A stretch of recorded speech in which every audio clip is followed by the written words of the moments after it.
¿Qué es realmente el todo? Una pregunta tan simple que oculta los misterios más profundos del universo. Imagínate por un momento que todo lo que conocemos, planetas, estrellas, galaxias, no es más que una pequeña parte de una realidad mucho más vasta. Esta cuestión desafía nuestra comprensión de la existencia misma y nos lleva al borde del conocimiento humano. Comprender qué es realmente el todo podría revolucionar nuestra percepción del universo y del lugar que ocupamos en él. ¿Podríamos estar a punto de descubrir nuevas dimensiones o incluso universos paralelos? No te pierdas esta exploración que desafiará todo lo que creías saber sobre la realidad.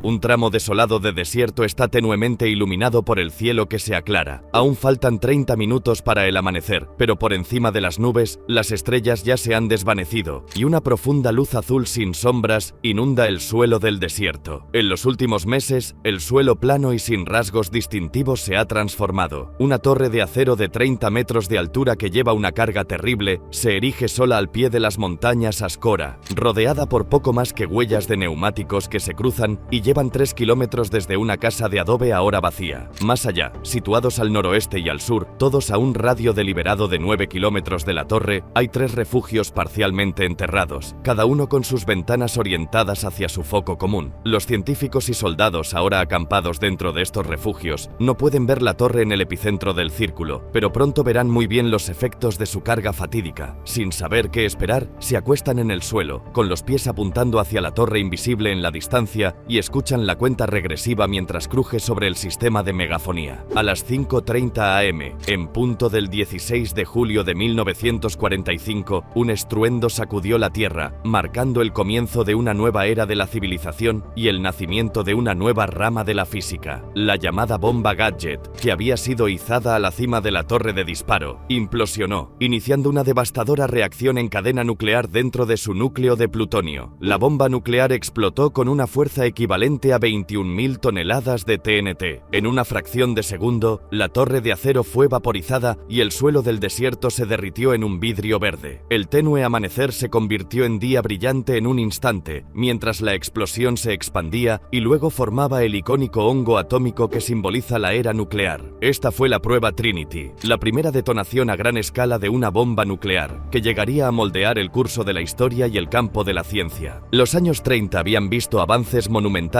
en la ciencia atómica y la investigación sobre radiación, y el espectacular descubrimiento de la fisión nuclear en 1938 fue ensombrecido por el estallido de la guerra apenas un año después. Pero los físicos rápidamente se dieron cuenta del potencial devastador de su nuevo descubrimiento. Albert Einstein confirmó una carta al entonces presidente Roosevelt con una advertencia: es concebible que se puedan construir bombas extremadamente poderosas de un nuevo tipo. Así que los Estados Unidos desarrollaron su propia bomba antes de que cualquier otra nación pudiera hacerlo. La prueba fue considerada un gran éxito y apenas 21 días después, Estados Unidos lanzó una bomba atómica similar, llamada Fat Man, sobre la ciudad de Nagasaki, Japón. Si no hubiera sido por las presiones mortales de la guerra, la ciencia nuclear podría haber seguido un camino muy diferente y probablemente más lento. La exploración del átomo, una de las partículas más diminutas de la materia, había sido hasta entonces poco más que una curiosidad, el dominio primero de los filósofos y luego de los eruditos aficionados. Pequeñas mejoras en los métodos experimentales y el equipo trajeron pequeños avances hasta la revelación fatídica de que los átomos y sus núcleos no eran el final de la muñeca rusa, un descubrimiento que llevó directamente a Nuevo México y luego a Japón. A medida que el resplandor de esa primera explosión nuclear se desvanecía, dejó tras de sí una nueva sed de entender de qué está realmente hecho nuestro universo y cómo llegó a ser. Ese viaje, la búsqueda para descubrir qué compone todo, llevaría a los científicos a profundizar cada vez más en el agujero del conejo de la materia y la masa, de los campos y las partículas, e incluso más atrás en el tiempo, en una búsqueda de un siglo para responder la pregunta inmortal: ¿qué es en su nivel más fundamental todo? Y quizás aún más importante, ¿es alguna de estas cosas realmente real? Pregunta: ¿cuánto tiempo tarda un agujero negro en morir? A. 10 elevado a la 67 años. B. Años Google. O C. Nunca muere, solo persiste como un mal olor. Así es, son 10 elevado a la 67 años, una eternidad, y el hecho de que se evaporen en absoluto se debe al principio de incertidumbre de Heisenberg, algo sobre lo que puedes seguir aprendiendo viendo el resto de nuestros increíbles documentales sobre física y ciencia. Ahí te esperamos. Dividiendo el átomo, fueron los filósofos indios antiguos del siglo VIII a.C.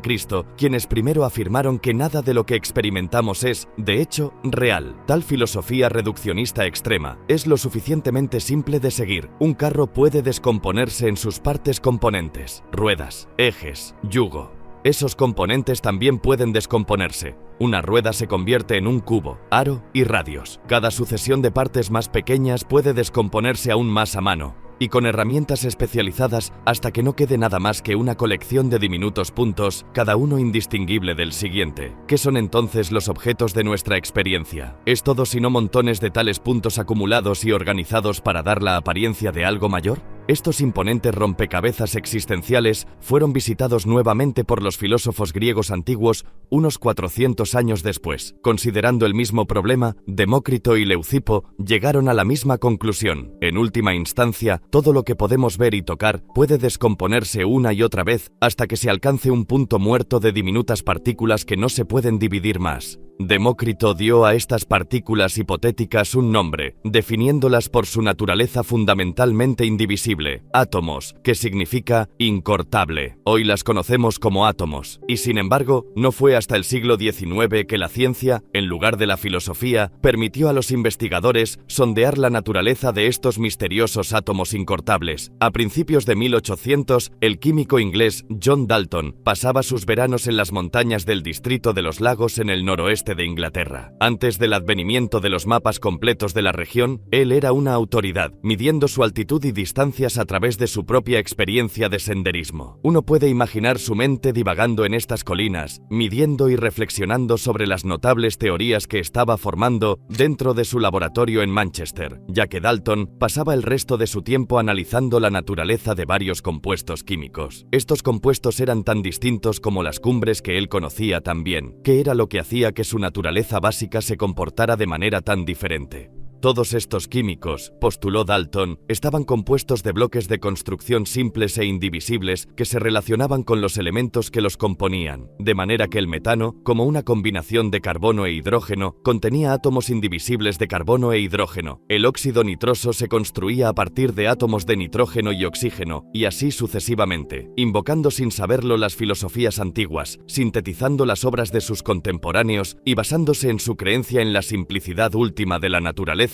Dalton introdujo el concepto científico del átomo al mundo. Pero, por supuesto, como sabemos ahora, este proceso de nombramiento fue prematuro. Los átomos no eran indivisibles, no eran el legítimo heredero científico del átomo griego antiguo. Como descubrirían los científicos durante la segunda mitad del siglo XIX, al investigar la conducción de carga eléctrica, los eruditos comenzaron a centrarse en un tipo diferente de partícula que parecía única en su capacidad para transportar electricidad. Podía moverse a través de un vacío después de que todos los átomos libres hubieran sido eliminados, y parecía estar presente independientemente de los materiales circundantes. En 1897, el físico inglés J.J. Thomson había aislado la partícula cargada negativamente responsable de la corriente eléctrica, a la cual llamó electrón. Frente a este nuevo descubrimiento, los investigadores se apresuraron a reconciliar los electrones de Thomson con la teoría de los átomos fundamentales de 2000 años de antigüedad. Los electrones podían viajar solos, pero también parecían surgir de la materia atómica. Entonces, ¿cómo podían estar relacionados? Experimentos adicionales del físico neozelandés Ernest Rutherford ayudaron a resolver el misterio. Al disparar partículas radiactivas contra una delgada lámina de oro, Rutherford demostró que a veces eran reflejadas, otras veces desviadas y en ocasiones, misteriosamente pasaban directamente a través. Esto no podía suceder si los átomos fueran esferas sólidas agrupadas estrechamente, así que Rutherford sugirió, y luego refinó, un nuevo modelo que consistía en un núcleo condensado y cargado positivamente rodeado por electrones en órbita, similar a cómo los planetas orbitan alrededor del Sol. La masa de un átomo estaba concentrada en su núcleo, en partículas cargadas positivamente que Rutherford identificó como protones y, como se descubrió más tarde, en neutrones. Y al igual que nuestro sistema solar, los átomos son en su mayoría espacio vacío. Un átomo de hidrógeno, por ejemplo, es casi 100% nada. Con la distinción entre protones y electrones, el concepto del átomo indivisible había sido dividido de manera comprensiva y se dividió aún más en la década de 1930 con el descubrimiento de otra partícula que reside dentro del núcleo del átomo, lo cual,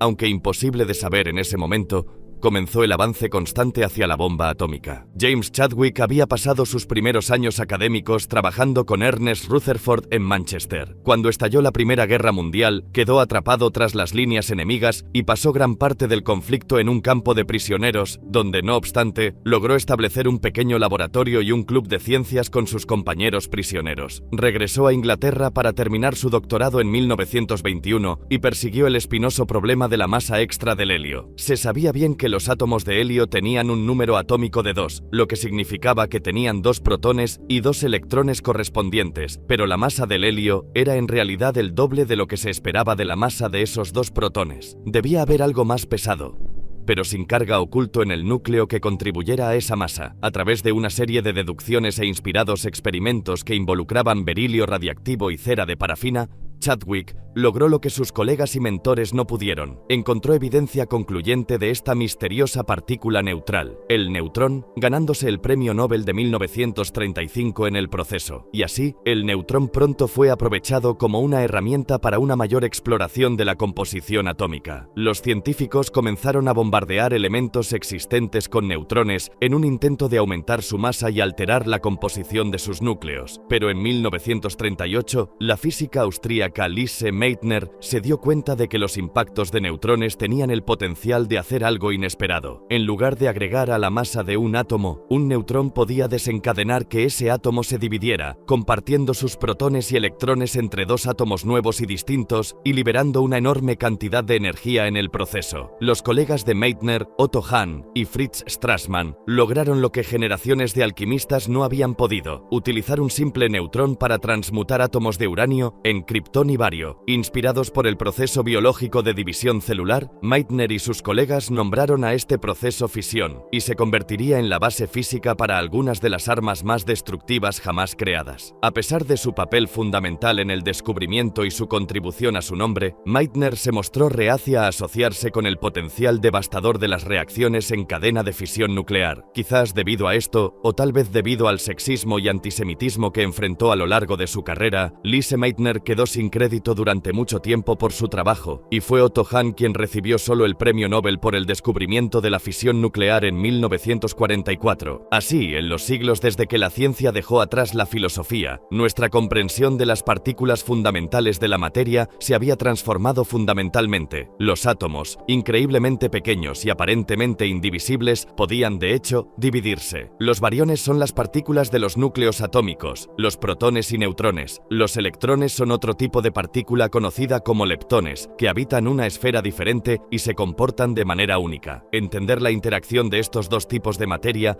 ayuda a explicar casi todo lo que experimentamos y subyace a toda la química y biología moderna. Pero, por supuesto, esto no era el final. Todavía había muchos misterios en el cosmos que no podían explicarse por meras interacciones de bariones y leptones. ¿Había más allá afuera? ¿Eran los protones, neutrones y electrones las verdaderas partículas fundamentales? ¿O sería este paso otro peldaño en la escalera, como lo había sido antes? La explosión en el mundo real que comenzó la era atómica en 1945 dejó a los científicos con las herramientas y la motivación para sumergirse aún más en el mundo de la física de partículas, para sondear más profundo que nunca antes y descubrir. Como escritor, James Joyce soñaba con que su obra lo sobreviviera, con ser inmortalizado durante siglos, pero incluso él apenas podría haber imaginado el impacto que sus palabras tendrían más allá de las artes, en una disciplina científica que ni siquiera existía cuando las imaginó por primera vez. Su última novela, Finnegan's Wake, fue escrita de tal manera que resulta casi impenetrable, pero, no obstante, ganó un culto de seguidores, y en 1964, uno de esos seguidores, podemos asumir, fue el físico estadounidense Murray Gell-Mann. Gell-Mann estaba entre muchos que cabalgaban la ola de la investigación en física de partículas que había crecido a lo largo del siglo XX. Nuevas tecnologías habían revelado una multitud de otras partículas exóticas además de los cotidianos protones, neutrones y electrones. Los habitantes de este nuevo zoológico de partículas incluían otras partículas con masa, como piones y kaones. Estas partículas pesadas son conocidas colectivamente como hadrones. Así que Gell-Mann y colegas en todo el mundo se enfrentaron al mismo enigma que habían enfrentado Rutherford y Thomson medio siglo antes. Pero ahora, en lugar de buscar la diferenciación de los átomos fundamentales de diferentes elementos, los científicos necesitaban una explicación de por qué los aparentemente fundamentales hadrones eran todos similares pero distintos. Murray Gell-Mann no estaba solo en tratar de resolver el problema. Mientras Gell-Mann reflexionaba en el Instituto de Tecnología de California, el físico estadounidense de origen ruso George Zweig también abordaba la cuestión en el CERN en Suiza. Ninguno de los dos conocía el trabajo del otro, y sin embargo, ambos llegaron finalmente a la misma conclusión. Los hadrones no debían ser el fondo del pozo. Debía haber algo más pequeño, alguna partícula subhadrónica que los componía. Zweig supuso que había 4 partículas componentes y las llamó asus, refiriéndose a los ases de cada palo en un mazo de cartas. Pero el análisis de Gell-Mann sugirió que los hadrones pesados estaban compuestos por solo 3 partículas subhadrónicas. El físico tenía la costumbre de dar nombres sin sentido a partículas hipotéticas, y al hablar de sus ideas, se refería a estos fragmentos subhadrónicos como quarks, rimando con pork, cerdo, pero nunca consideró cómo podría escribirse tal palabra. Solo más tarde, mientras hojeaba Finnegan's Wake de Joyce como un descanso de los desafíos de la física de partículas, se encontró con la línea Three Quarks for Master Mark. La nueva partícula se escribiría quark y fue quark lo que capturó la imaginación del público. El nombre se quedó. Por supuesto, toda esta disquisición literaria era irrelevante hasta que la existencia de los quarks pudiera ser probada de manera inequívoca. La experiencia había demostrado que, si querías dividir un átomo en sus partículas subatómicas, la mejor manera era chocar átomos entre sí y analizar los restos. Así que, para explorar los fragmentos que componían estas partículas subatómicas más pequeñas, el mismo enfoque experimental funcionaría, solo que esta vez se necesitaría mucha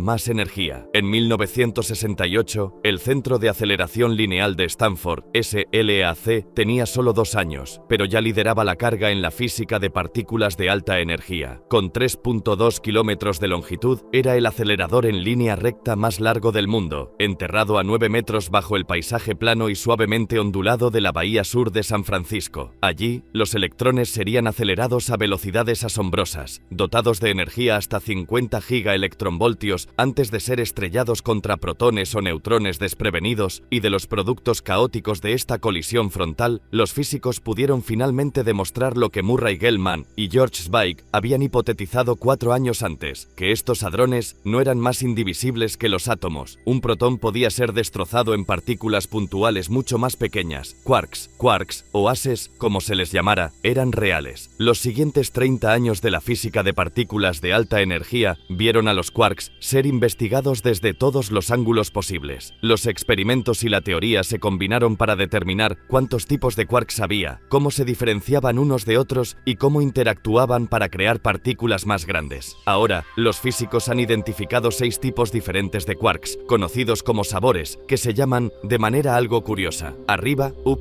abajo, down; extraño, strange; encanto, charm; cima, top; y fondo, bottom. Cada uno de los 6 posee una mezcla específica de características, incluyendo carga eléctrica, masa, spin y una propiedad conocida como color, que no tiene nada que ver con el color real. En cambio, el color del quark ayuda a entender cómo los hadrones se comportan en relación con la fuerza nuclear fuerte que mantiene unidos a los átomos. Al combinarse en tríos, o a veces en grupos de 5, diferentes sabores y colores de quarks pueden producir una familia de partículas conocidas como bariones, que incluyen los protones cargados positivamente y los neutrones sin carga que se combinan para formar núcleos atómicos, pero también las partículas de corta duración lambda, sigma y xi, con propiedades propias. También pueden emparejarse para crear otro tipo de partícula compuesta conocida como mesón. Han pasado más de 50 años desde que la física de alta energía destrozó la suposición de que los hadrones eran partículas fundamentales que no podían descomponerse más. Desde entonces, los científicos han descubierto 6 sabores diferentes de quarks y han determinado todas las maneras posibles en que pueden ensamblarse para formar todo tipo de partículas compuestas, aunque sea brevemente, pero para todas las energías que podemos generar en los aceleradores de partículas. No hay indicio indicio experimental de que haya algo más. Parece que finalmente hemos llegado al fondo del pozo de partículas en lo que respecta a partículas con masa. Los quarks son tan indivisibles como se puede. Las colisiones de alta energía también han demostrado que la otra clase de partículas, los leptones, son igualmente indivisibles, pero ellos también existen en mayor variedad de lo que se sospechaba inicialmente, e incluyen no solo el conocido electrón cargado negativamente, sino también el más masivo muón y el tau leptón, así como versiones neutrinas sin carga de cada uno. Así que hay 12 partículas elementales que parecen componer todo, 6 quarks y 6 leptones. Su comportamiento está gobernado por sus propiedades fundamentales e inalterables de masa, carga, spin y el llamado color. Pero el zoológico de partículas no está completo. Las 12 quarks y leptones pueden ser las partículas que yacen en el corazón de cada objeto físico en el cosmos, pero por sí solas no pueden explicar los procesos en nuestro dinámico universo. ¿Por qué se encienden las estrellas? ¿Qué las hace brillar? ¿Y por qué tienen masa en primer lugar? El misterio de la materia. Febrero en Chicago es frío. El viento aúlla por las calles de la ciudad, soplando tierra adentro desde las orillas del lago Michigan y amontonando nieve en las esquinas. Unos pocos científicos rezagados, aferrándose firmemente a bufandas y sombreros, luchan con la puerta del centro de conferencias y se apresuran felices al calor artificial. La reunión anual de 2009 de la Asociación Americana para el Avance de la Ciencia ya está en marcha, con presentaciones en genética, ciencia climática y astronomía llenando el programa diario. Pero esta mañana hay una atracción sutil hacia una sola sala de conferencias. Los científicos gravitan desde todo el centro, ansiosos por una actualización sobre la carrera más candente en la física de partículas, la búsqueda de la llamada partícula de Dios, el bosón de Higgs, que se cree que es responsable de dar masa a muchas partículas. Esta es una verdadera carrera por la gloria, un enfrentamiento de instituciones a través del Atlántico. El glamorosamente llamado Tevatron de Fermilab en Illinois compite con el recién construido Gran Colisionador de Hadrones, LHC, de CERN, en la frontera entre Francia y Suiza. El LHC se había construido específicamente para esta búsqueda a un costo de unos 3.000 millones de euros. Pero antes de que la carrera apenas hubiera comenzado, el CERN sufrió un gran contratiempo. Solo un mes después de que el LHC fuera encendido por primera vez, una explosión dañó críticamente varios imanes aceleradores en el colisionador. El acelerador tendría que cerrar por más de un año para que se realizaran las reparaciones,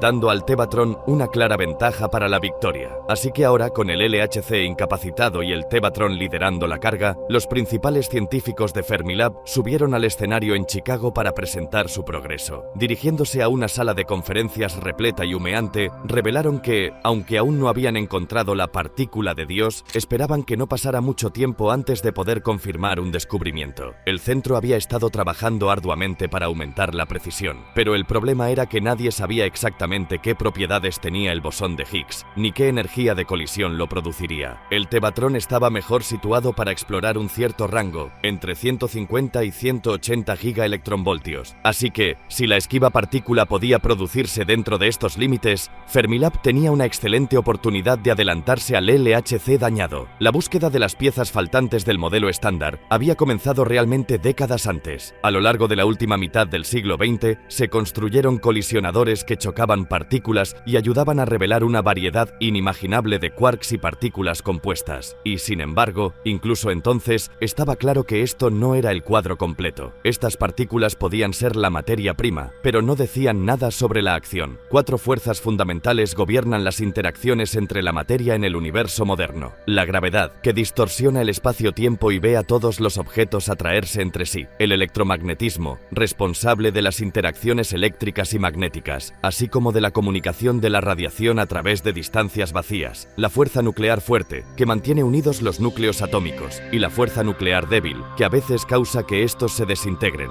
La forma en que estas fuerzas se comunicaban entre partículas de materia llegó a ocupar su propia rama de la física de partículas, ya que se invocó una nueva clase de partículas portadoras de fuerza, llamadas bosones de calibre. Estos mensajeros eran teóricos al principio, el fotón para el electromagnetismo, el gluón para la fuerza fuerte.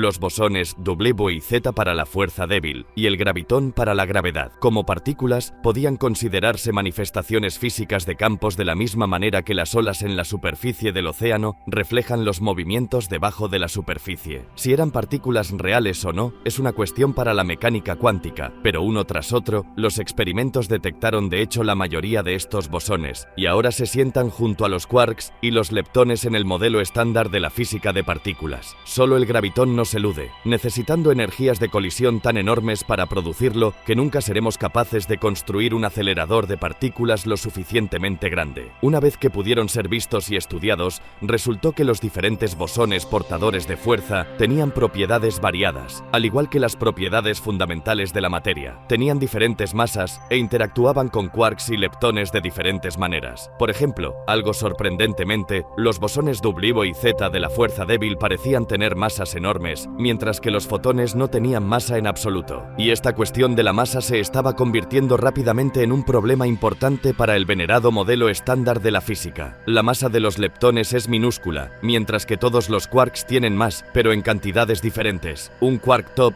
tiene alrededor de 75.000 veces la masa de un quark up, y sin embargo no hay nada en las matemáticas de la física de partículas que diga que estas partículas deberían tener alguna masa en absoluto. A pesar del hecho de que las matemáticas pueden predecir con notable precisión los momentos más tempranos del cosmos, hay un error flagrante. Todo resulta sin masa, y la masa, por supuesto, es críticamente importante para la evolución subsecuente del cosmos. Sin masa, los electrones no podrían unirse a los protones para formar átomos de hidrógeno. Sin ese hidrógeno, no podría haber estrellas, ni galaxias, ni luz en el universo, y no habría vida. Las primeras teorías para la generación de masa en el universo habían sido propuestas en 1964, aproximadamente al mismo tiempo que se sugerían por primera vez los quarks y los ases. Peter Higgs, un físico teórico inglés, junto con otros dos eruditos belgas, Robert Brood y François Englert, llegaron a una conclusión similar. Sugirieron que todas las partículas surgieron cerca del principio del universo, inicialmente sin masa. Poco después, un campo de fuerza vino a permear todo el universo y cuando algunas partículas interactuaron con él, de alguna manera ganaron masa. Este campo de fuerza es conocido hoy como el campo de Higgs, y la única forma de probar su existencia era intentar encontrar su manifestación física, el bosón de Higgs. Los físicos sabían que el Higgs sería difícil de encontrar, y el físico ganador del premio Nobel Leon Lederman se refirió a él como la partícula maldita de Dios por esa misma razón. Pero no pasó mucho tiempo antes de que el epíteto encontrara un nombre más amigable para los medios. La partícula de Dios había nacido. Por supuesto, llamar a algo la partícula de Dios no ayuda a disipar el misterio en torno a una teoría física ya complicada. Así que, para llevar la realidad del bosón de Higgs a la conciencia popular, el ministro de Ciencia del Reino Unido organizó un concurso en 1993 para la mejor analogía para explicar el concepto. El ganador, David Miller, un físico del University College de Londres, lo describió de la siguiente manera. Imagina una habitación llena de científicos charlando entre ellos. Un profesor famoso entra en la habitación y los científicos lo rodean. El profesor interactúa fuertemente con sus admiradores, respondiendo preguntas y firmando autógrafos, por lo que su progreso se ralentiza.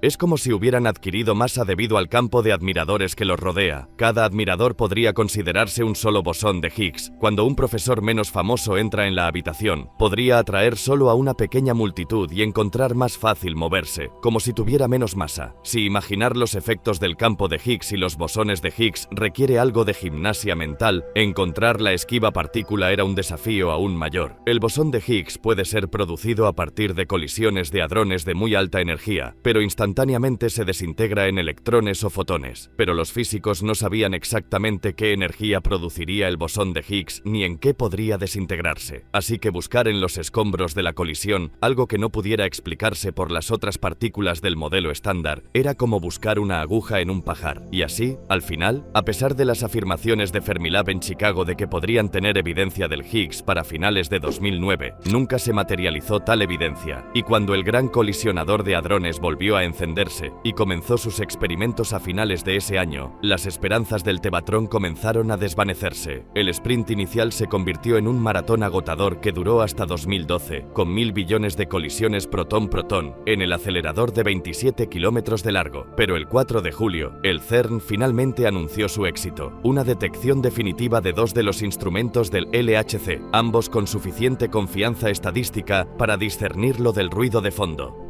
El bosón de Higgs y el campo de Higgs realmente existían. Casi 50 años después de que concibieron su teoría, Peter Higgs y François Englert ganaron un premio Nobel por la pieza final del rompecabezas del modelo estándar. Ahora, el bosón de Higgs se sienta junto a otras 60 partículas elementales únicas que componen el modelo estándar. El modelo actual incluye no solo materia ordinaria, sino también antimateria, con cargas opuestas, pero propiedades idénticas que forman partículas compuestas exóticas y se aniquilan con la materia normal al contacto. Hay 36 sabores diferentes y colores de quark y antiquark, varios leptones y antileptones, más los bosones de calibre y el singular Higgs. Hasta donde podemos decir, el modelo estándar está completo. Estas 61 partículas son suficientes para explicar todo lo que ocurre o ha ocurrido en la historia del universo. Y utilizando esta estructura y los avances adicionales en la física de partículas en los últimos 50 años, la ciencia finalmente está en posición de alejarse de lo inimaginablemente microscópico a lo inconmensurablemente grande y considerar cómo las piezas más pequeñas construyeron un universo. Cuando los físicos intentan calcular el número de partículas fundamentales en el universo observable utilizando proporciones conocidas, distancias medidas y masas establecidas, el número al que llegan es casi inimaginablemente enorme. Contando solo los quarks que componen los protones y neutrones en los átomos de hidrógeno y helio y los electrones asociados a esos átomos,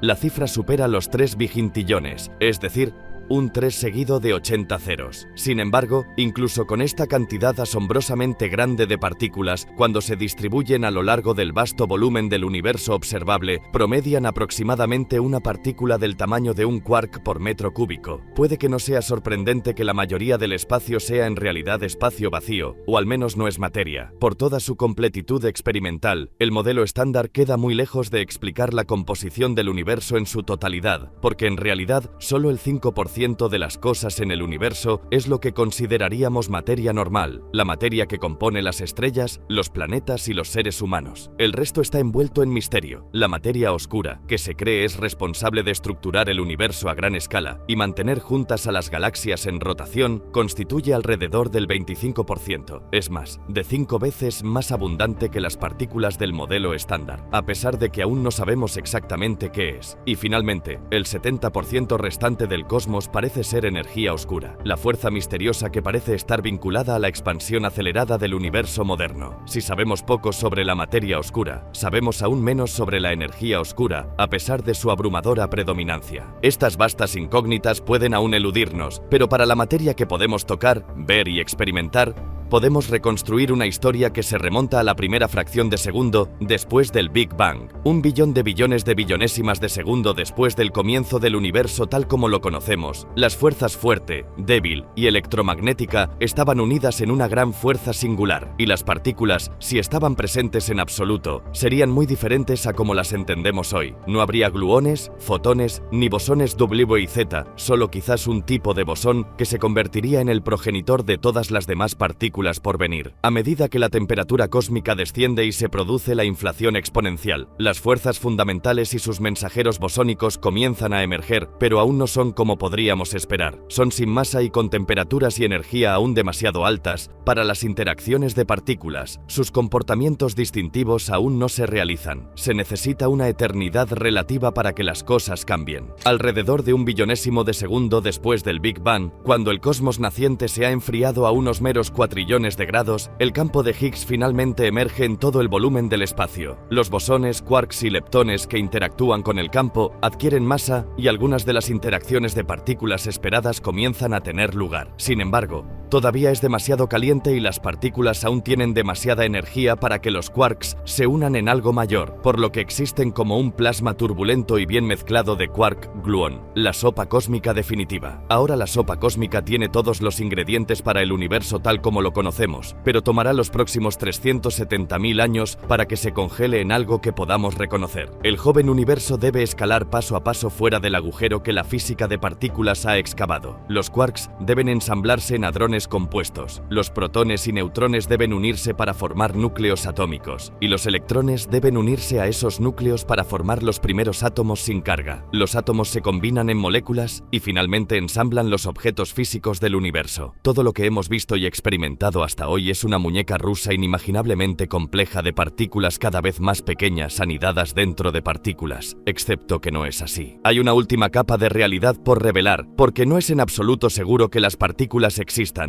A las escalas más pequeñas posibles, las escalas en las que existen quarks individuales, leptones y bosones, la mecánica cuántica es ley y no puede ser ignorada. En su esencia, esta teoría considera las unidades fundamentales de la materia como existiendo simultáneamente tanto como partículas como ondas. Gracias a la incertidumbre cuántica, es imposible determinar con precisión la posición y el momento de las partículas en movimiento, lo que significa que se describen mejor por una distribución de probabilidad en lugar de un punto único. Simplemente no es posible capturar un solo electrón o quark y sostenerlo en tu mano o entre pinzas cuánticas diminutas, porque la teoría de campos cuánticos dice que probablemente no está allí. Es poco más que un pico transitorio en el campo electrodinámico cuántico que se desvanecerá demasiado rápido. Desde esta perspectiva, el mismo concepto de partículas que llenan el cosmos es una cuantización simplificada de campos expansivos y siempre cambiantes que están tejidos en el tejido del espacio y el tiempo. No solo el campo de Higgs o el campo electromagnético, sino también muchos otros, todos superpuestos e interactuando entre sí. Se piensa que hay 24 campos cuánticos separados que permeabilizan el universo, 12 para las diversas fuerzas fundamentales, incluyendo la masa, 9 para los quarks y 3 para los leptones. Como las ondas de gotas de lluvia en un estanque, los picos y valles de estos campos independientes interactúan e interfieren entre sí, creando patrones semiestables y picos más grandes, cuyos efectos se propagan más allá de las diminutas ondas que los formaron. Estos patrones de interferencia llegan a definir las partículas compuestas más grandes, los protones, átomos y moléculas de nuestra experiencia. Y así, esa es la verdad extraña que se esconde en el fondo del agujero del conejo. Con el universo compuesto solo por campos interactuantes en su nivel más fundamental, la materia tangible a la que nos aferramos tan fervientemente puede ser, de hecho,